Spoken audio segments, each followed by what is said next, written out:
자, 우리 본문 다시 한번 봅시다. 고난을 받으면 신종론 얘기했습니다. 복이 있는 자니 왜 복이 있냐?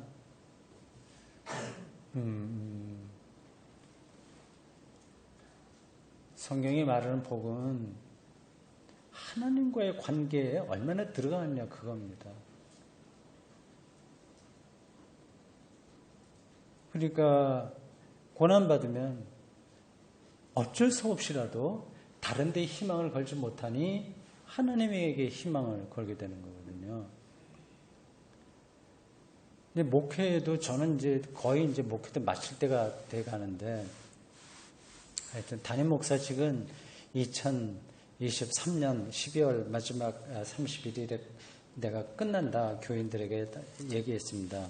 그때가 이제 대구센터교회 제가 개척한 지 20년 되고 제 나이가 70살 되기 때문에 당연히 뭐 그렇죠. 그 다음에는 내가 뭘 할까 또 그런 것도 좀 생각을 하긴 했어요. 근데 목회를 이제 이렇게 지나다 보니까 그래도 다 지나가는 거예요, 목회들.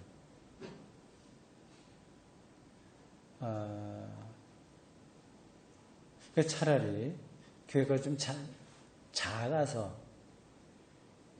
더 이상 뭐 할 수 없어서 이제 하나님만을 향할 수밖에 없는 그 처지, 이게 오히려 더 행복한 목회자의 길이 아닌가 생각합니다.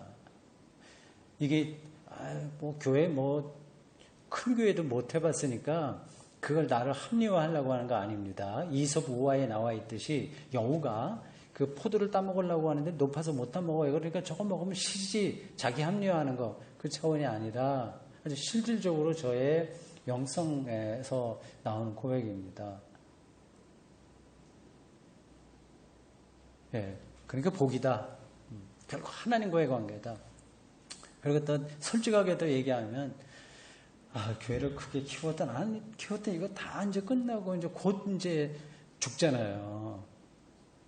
그럼 하나님과 밀착되어야 되지 않습니까? 그거 말고는 뭘 가지고 갈 게 없어.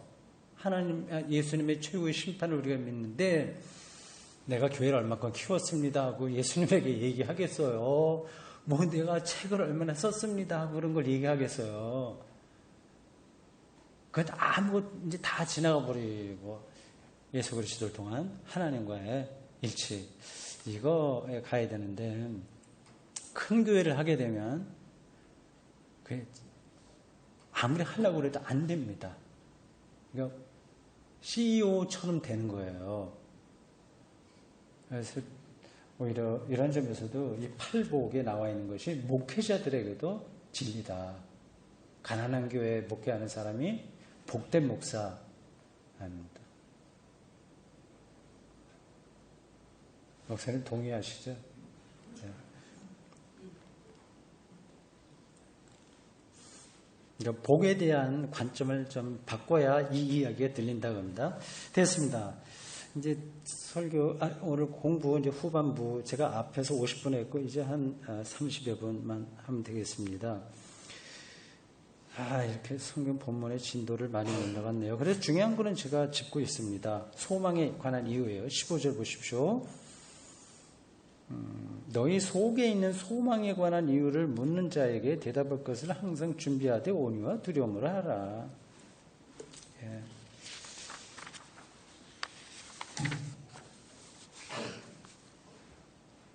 소망에 관한 이유, 희망. 뭐를 희망하시죠? 여러분요? 각각 여러 가지 대답할 수 있어요. 나 구원받는 거 희망한다. 내가 생명을 얻는 거 희망한다. 내가 좋은 일꾼이 되는 거 희망한다 등등 많이 할 수 있는데 그걸 이제 다 모아서 정리한다면 이제 제 입장에서 한다면 하나님 경험입니다. 희망. 이거는 하나님 날아가는 건데 천국에 대한 희망인데 그래서 미래의 생명에 참여하는 건데 근데 이게 이렇게 말하지만 이게 제가 보충해야 될 게 많이 있습니다. 미래에 대한 희망에 참여하는 거다. 이게 도대체 뭐냐 하는 그런 것들이요. 제가 앞에서 한 2번 제가 비슷한 것들을 얘기했기 때문에 또 거기 머물러서 하지 않겠습니다. 요게 이제 말하는 사람의 한계이기도 해요. 그거를 지나간 그거를 빨리 압축해서 잘 정리를 하면서 그냥 알아듣게 설명을 해야 되는데, 이제 그게 좀 잘 안 돼. 그러니까 자꾸 반복이 되는 겁니다.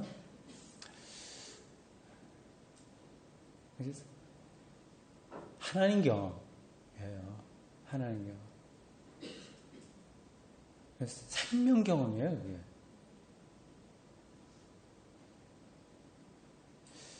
성경에는 온통 다 하나님에 대한 경험이 나옵니다. 아브라함의 하나님 경험, 모세의 하나님 경험, 이사야의 하나님 경험, 두루두루 다 그렇습니다. 신약에도 많은 이야기가 있습니다. 저는 그 중에서 한 가지만 여러분들에게 설명하겠습니다. 그거를 설명하면 우리가 하나님 경험, 하나님 믿습니다. 하나님이 나의 미래입니다. 나는 하나님을 믿습니다. 그런 말이 어떤 뜻인지를 실질적으로 느끼게 될 겁니다. 그걸 설명하려고 하는 거예요. 우리가 말을 자꾸 하나님 믿는다, 하나님 통치하신다, 섭리하신다고 하는데 그게 그냥 낱말에만 떨어지잖아요. 듣기만 한 거죠. 내가 보지는 못하고. 그걸 어떻게 보는 방식으로 이해하냐. 그걸 하나의 예를 통해서 설명하려고 합니다. 기대가 되죠? 네. 이사야의 그 하나님 경험입니다. 이사야 6장 1절에서 8절 보면 여러분들이 잘 아는 그런 이야기입니다. 그 성전에서 스랍들이 이렇게 합창하고 하는 것을 듣던 장면입니다.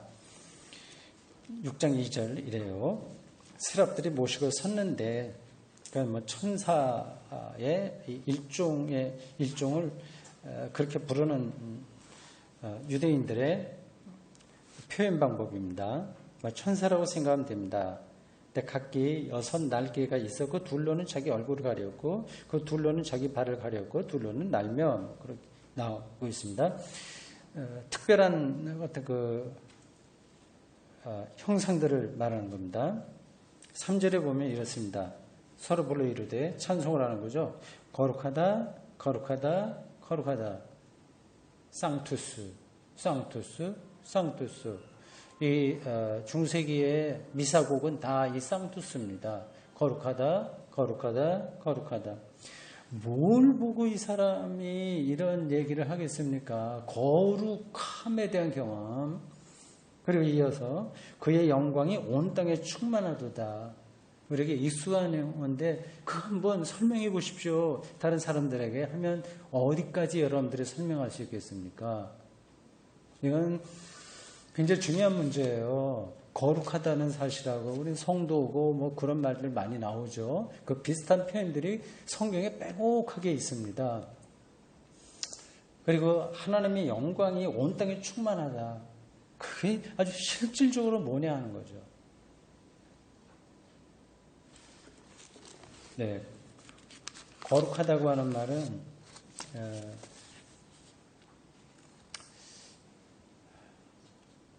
구별되었다는 그런 뜻이에요. 그건 낱말 뜻으로만 이제 보면 그렇습니다. 특별하다, 다르다, 뭐 그런 뜻입니다.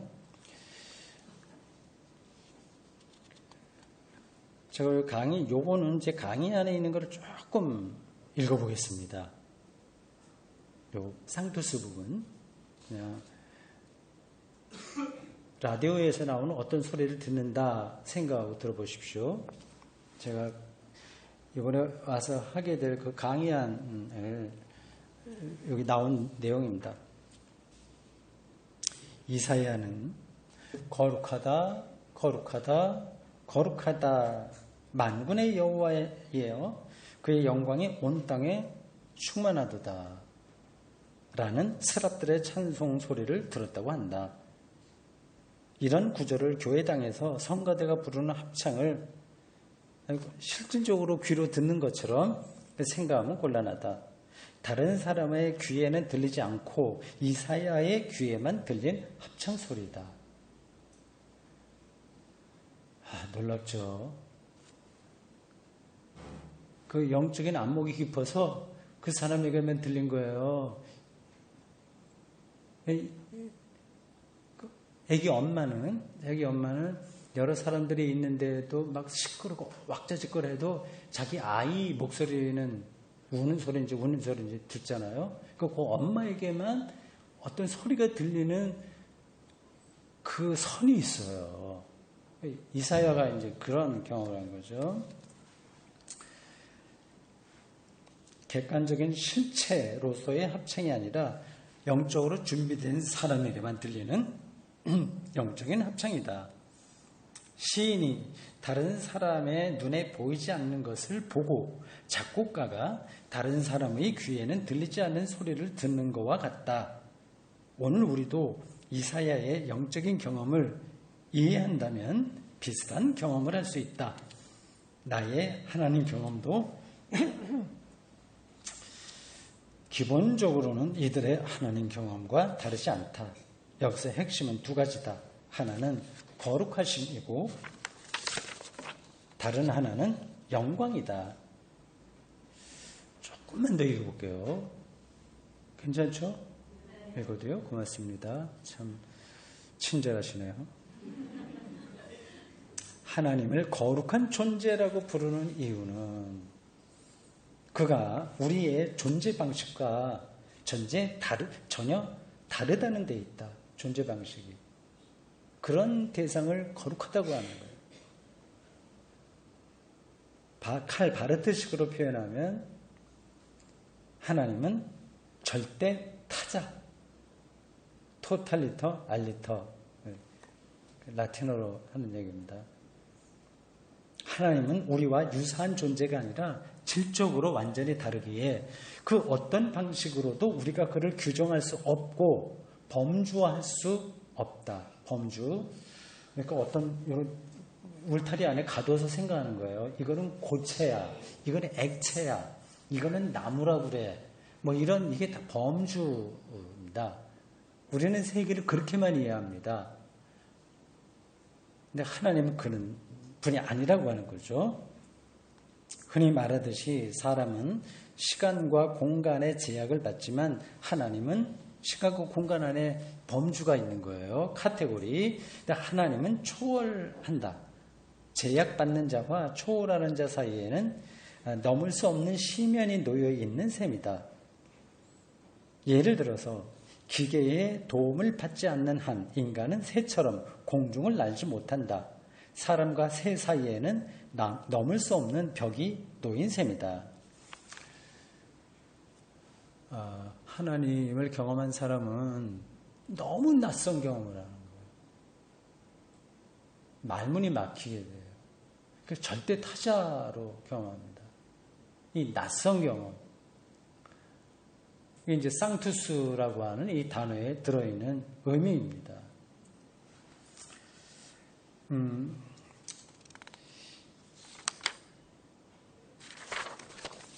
우리는 이 세계에서도 그런 낯섦을 종종 경험합니다. 이 이사야도 그렇게 경험했을 거예요. 성전 안에서 거기는 이제 연기가 있습니다. 번제를 드렸으면 번제 연기가 남아 있잖아요. 연기. 그리고 번제에 피웠던 그 아궁이 같은 데에 남아 있는 불씨, 재 이런 것들이 그 당시에는 환기도 잘 안 되고 했을 테니까 그 안에서 그 좀 다니고 그 이렇게 불빛도 좀 나고 하는 데서 황홀한 경험을 하는 거죠. 그러면서 본인이 그 선지자 전통에서 배웠던 또 하나님 경험 그런 것들을 이렇게 표현하는 겁니다. 아주 낯선 경험인 거예요. 이런 것들을 우리도 이 땅 위에서 할 수 있습니다. 그리고 해야만 됩니다. 이건 신앙적으로도 옳은 거예요. 왜냐? 세계는 하나님 창조한 거기 때문에. 하나님이 창조한 세계를 낯설게 경험해야 됩니다. 낯설어야 돼요. 시인들이 그런 것들을 종종 합니다.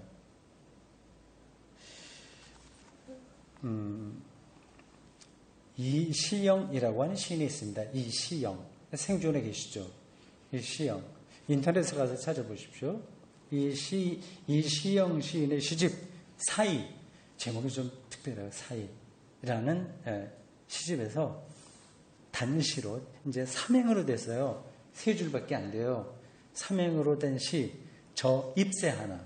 잎새 하나 볼 수 있잖아요. 가로세도. 그걸 갖고 짧은 시를 썼습니다.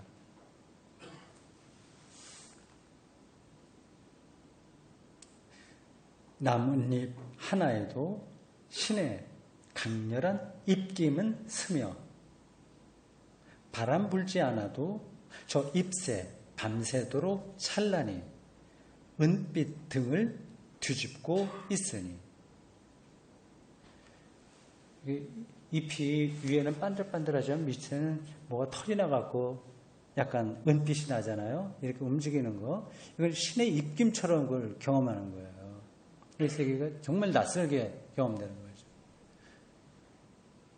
그러면 우리는 이 세계를 마법의 세계, 좋은 뜻으로 마법의 세계에 들어온 것 같은 경험을 하게 됩니다. 신나는 거야, 그러면. 그 뭐죠? 그 어린이들 동화에서 무슨 앨리스인가 뭔가 있죠? 이상한 나라의 앨리스. 예. 그런 동화가 많은 거를 이야기합니다. 이상한 나라예요, 이 세계는. 예? 본론이 있으면 이상하게 보이는 겁니다. 그 잎새 하나마저도 이게 신의 입김으로 느껴진다니까요. 한 가지만 더 그 시를 설명하면 말씀드리겠습니다. 일본의 고유의 단시, 짧은 시, 하이쿠가 있습니다. 그것도 찾아보세요. 하이쿠. 많은 그 선시, 깨달음의 시라고 하는 겁니다. 그 전통이 일본에 있어요. 그 하이쿠에 이런 시가 있습니다. 일본 말로해서 15장가 이걸로 이렇게 간단하게 쓰는 시입니다. 간노 다다모토라고 하는 일본 하이쿠 시인입니다. 이 숫도 한때는 흰 눈이 얹힌 나무 가지였겠지. 이게 다예요. 숫. 시커멓게 돼버린 숫도 한때는 참나무 푸른 숲에 그였겠지. 시간이 지나서 이렇게 됐지만 놀라운 통찰이죠. 이게 실제입니다. 세상의 리얼리티인 거예요.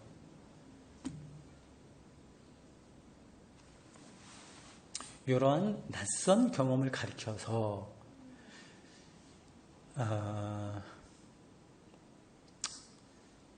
그게 정말 필요한데 이걸 어떻게 더 설명을 할까? 안 해도 전달됐죠? 네, 모세가 호렙산에서 경험한 것, 시내산에서 경험한 것, 후광이 있어서 사람들이 모세 얼굴을 보지 못할 정도의 어떤 그 영적인 카리스마가 나눠지는 것 등등 낯선 경험들인데, 그거를 이제 종교학 용어로 말하면 누미노제라고 합니다. 누미노제, 거룩한 두려움이라고 합니다. 낯선 걸 보면 정말 두려운데 거룩한 두려움이에요. 그때는 자아를 초월해서 새로운 세계로 들어가 버립니다. 이건 경험하지 못했으면 이 말이 거짓말처럼 전달될 겁니다. 아주 일상적인 거로 예로 다시 한번 들어볼게요. 이건 제가 예를 드는 겁니다. 여기 씨앗이 2개 있다고 합시다. 해바라기 씨가 있어요. 4월이나 5일에 2개 중에서 하나를 심었습니다. 한 서너 달 뒤에 이게 싹이 나더니 커다란 해바라기, 한 2m짜리 키가 크고 노란 잎새에 빼곡하게 다이아몬드 같은 씨앗이 박힌 꽃을 이렇게 든든한 기둥에 섰습니다. 하나 남아있던 이 해바라기 씨에게 해바라기 꽃이 된 애가 얘야 나를 봐라 그랬어요. 제가 지금 동화를 쓰는 겁니다. 근데 요 남아있는 요 녀석이 이렇게 봤더니 못 알아보는 겁니다. 씨앗 자기하고 똑같이 쓰는데 자기는 가만히 있어서 요런데 그 해바라기가 돼버린 거예요. 낯선 거죠. 세계를 그렇게 씨앗으로만 보는 사람이 있고 씨앗에 꽃과 나무가 들어있다는 것을 보는 사람이 있어요. 이거는 제가 억지로 꾸미는 게 아니라 실제죠. 씨앗을 심고 코스모스를 심고 거기서 그러한 빨갛고 희고 한 코스모스가 나올 거라고 하는 것을 누가 예상하겠습니까? 그거를 아주 낯선 눈으로 경험하게 되면 그게 이제 누미노제의 거룩한 두려움입니다. 이게 하나님 경험의 핵심입니다. 출애굽기에도 하나님께서 행하신 일을 보고 다 놀랐다. 그게 누미노제의 경험입니다. 그걸 여러분들이 상투적으로 들으시면 안 돼요. 제가 설명한 게 밑바탕에 깔린 고백입니다. 정말 영혼 중심에서 일종의 청기 누설과 같은 경험을 하는 겁니다. 아주 하늘에 있는 비밀을 보는 듯한 실질적으로 보는 것으로서 예수 그리스도에게 일어난 것을 주변의 사람들이 놀랐다고 하지 않습니까? 그리고 하나님께 찬송을 드렸다고 하지 않습니까? 지금 내가 시인도 얘기하고 했는데 그걸 바탕에 깐 이야기예요. 그런 눈으로 성경을 여러분들이 보셔야 됩니다. 그렇지 않으면 성경은 계속해서 그 자리에 머물러 있습니다. 살아있는 말씀으로 잘 안 드러날 거예요. 그냥 듣기만 하는 거죠. 보지는 못하고.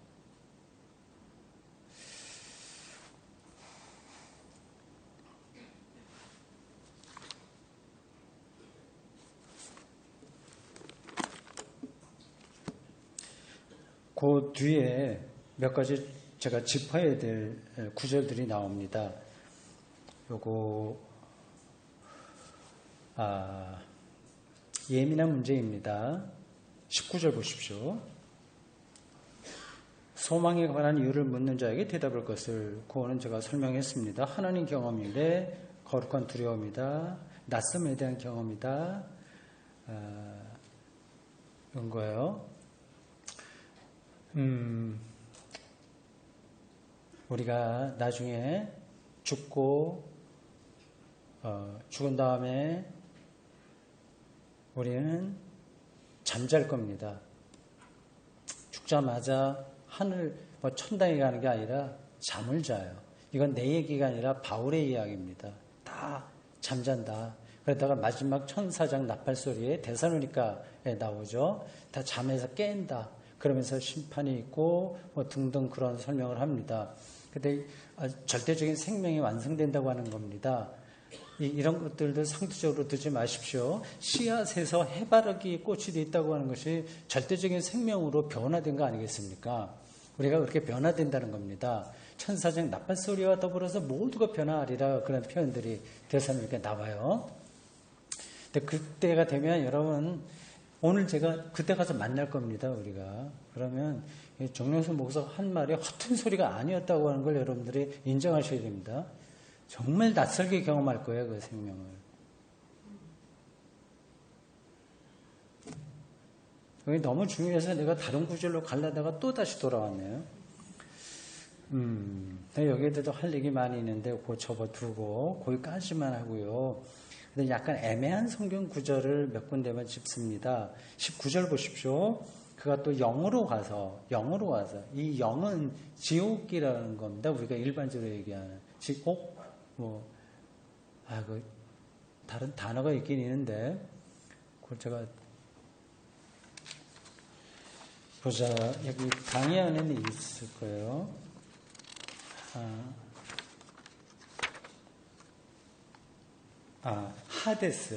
하데스라고 하는 히브리어고 표현됩니다. 그러니까 우리말 성경에는 음부 이렇게 번역되어 있죠. 지옥이죠, 보통 얘기하면. 죽은 자들이 다 갈 곳을 하데스, 음부라고 했습니다.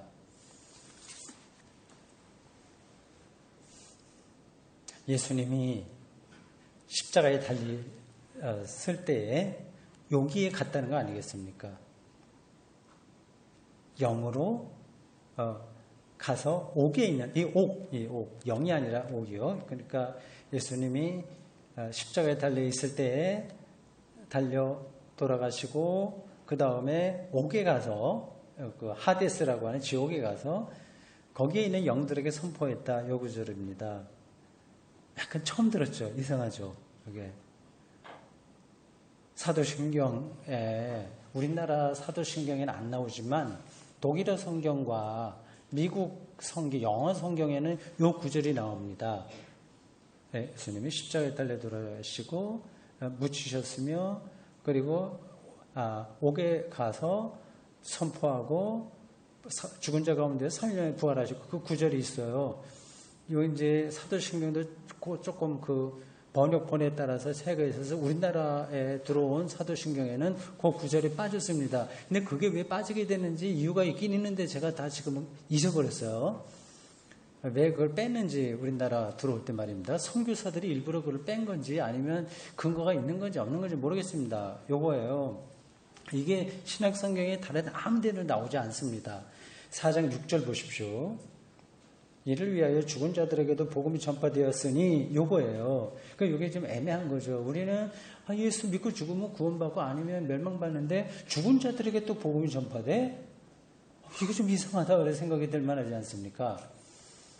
가톨릭에서는 연옥 교리도 있어요. 뭐 천국, 연옥, 지옥 이렇게요. 그러니까 죽음 이후의 문제는 우리가 실증적으로 알 수는 없습니다. 그러니까 어떤 말씀의 근거에서 어떻다 이렇게 유추할 수 있어요. 근데 요 구절은 요건 뭐 제가 길게 말하지 않고 그냥 요 한마디로 끝나겠습니다. 그러니까 베드로전서는 구원의 보편성 그쪽까지 확대된 사상이 있는 거예요.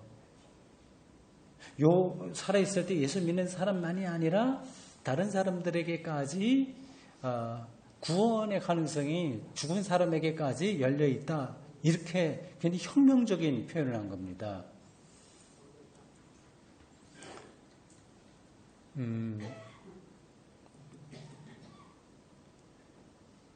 뭐 그거를 그렇게 어떻게 표현할 수 있냐? 약간 좀 생각이 혼란스러울 텐데 지금 이 순간에도 또 들어왔던 게 날아가 버려갖고 이거 참 이게 나이 먹는 증거입니다.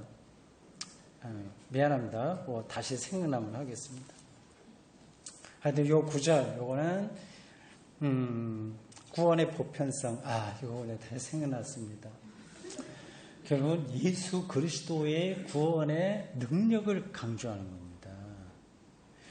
그 우주론적인 구원이 열려있다고 하는 거예요.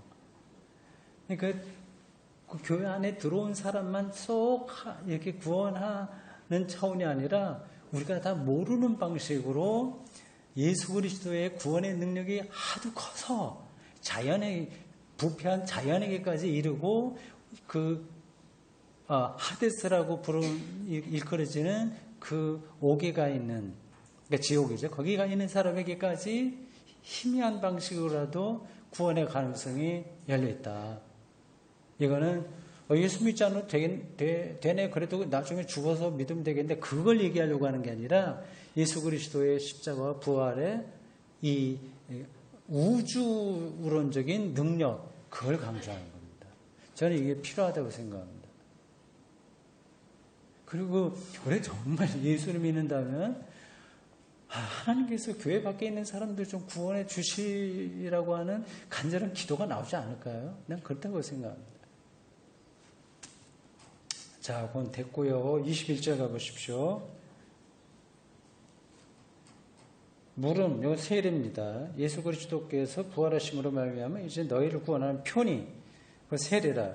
그 다음이 저도 처음 읽을 때 이게 무슨 뜻이지 생각했습니다. 육체의 더러운 것을 제하여 버리이요라고 나는 예측을 했어요. 눈으로 따라 읽다가 육체의 더러운 것을 제하여 버림이요 이렇게 나가야 자연스럽잖아요. 우리는 세례받음으로 모든 죄가 쏟겠다고 하는데 이제 용서받았다고 하는데 근데 자세하게 읽다 보니까 버림이 아니요 라고 했어요. 왜 이렇게 썼지? 그런 생각이 들었습니다.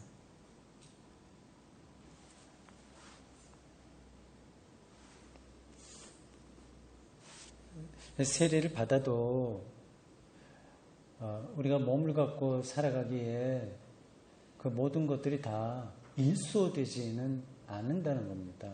실수를 또 할 거예요. 여러 가지 점에서.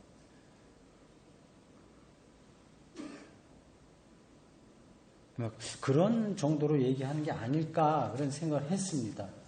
그래서 그 부분에 대한 제 강의안이 어떻게 되어 있나 잠깐 확인해 보겠습니다. 지금 제가 읽으면서 그렇게만 생각을 했는데 확실한지 아닌지 좀 보겠습니다. 그거 하기 전에 그 영으로 옥에 가서라고 그 선포한 그 이야기 제 강의 안에 있는 것 그것도 좀 짚어야겠습니다. 슈라게라고 하는 학자가 신학자가 요 베드로 전후서를 강의하면서 요 대목을 다음과 같이 설명했습니다. 제가 인용했어요. 여기에서 중요한 것은 오직 그리스도 안에서 일어난 구원과 그의 말씀의 힘이 능력이 죽음의 세기까지 미치며 그것을 가장 심각한 타락도 극복할 수 있다는 점입니다. 그러니까 아까 앞에서 내가 얘기한 게 틀린 게 아니죠. 예수 그리스도의 십자가 부활의 구원의 능력이 우주론적인 차원에까지 미친다.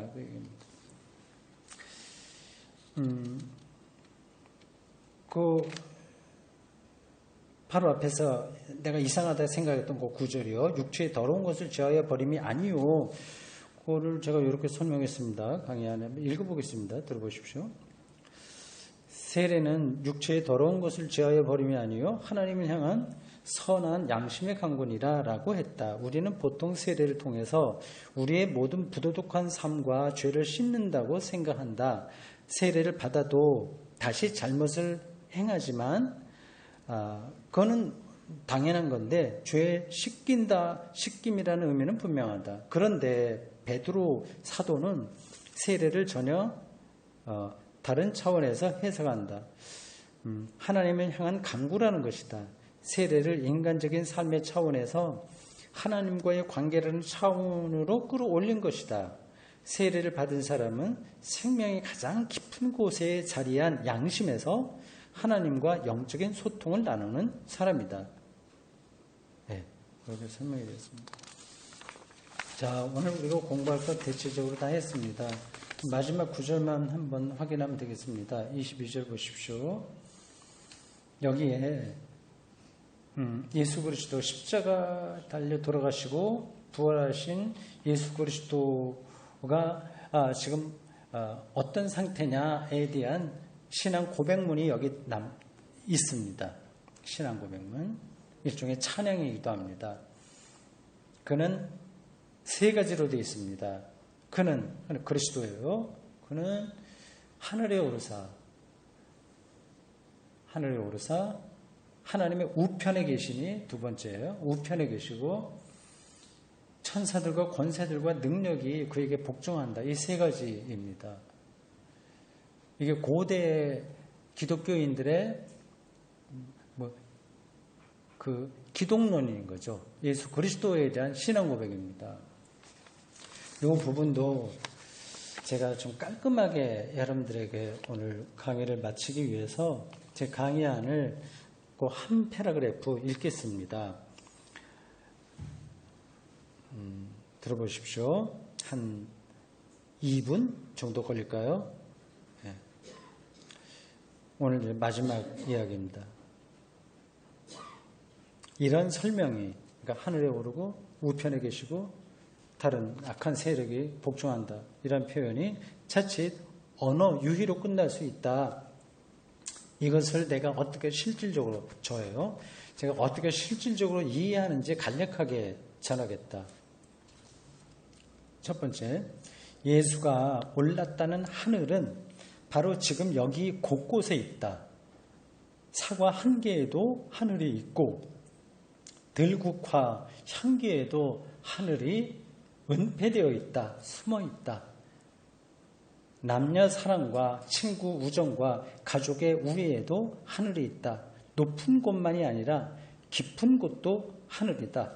성찬의 빵과 포도주가 곧 하늘이다. 예수가 하늘에 오르셨다는 말은 우리가 예수를 통해서 하나님이 창조한 모든 세계를 생명 충만하게 경험할 수 있게 되었다는 뜻이다.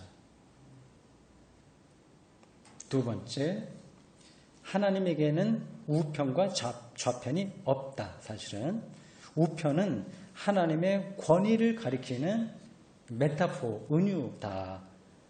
예수는 하나님에게만 가능한 생명 구원을, 자, 이거 기억해야 돼. 하나님에게만 가능한 생명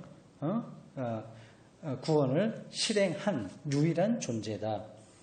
하나님 나라가 가까이 왔다는 사실을 자신의 운명 전체로 증명했다.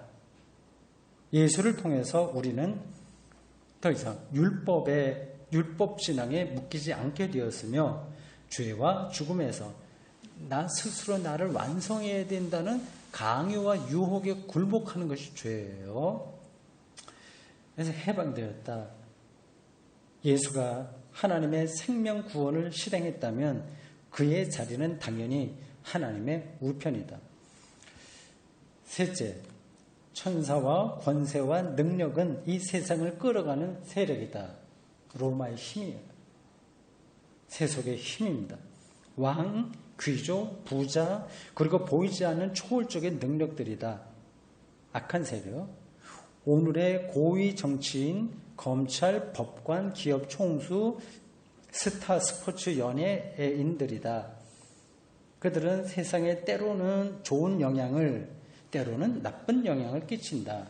아무리 선의로 행하더라도 그것이 늘 선하게 나타나지 않는다.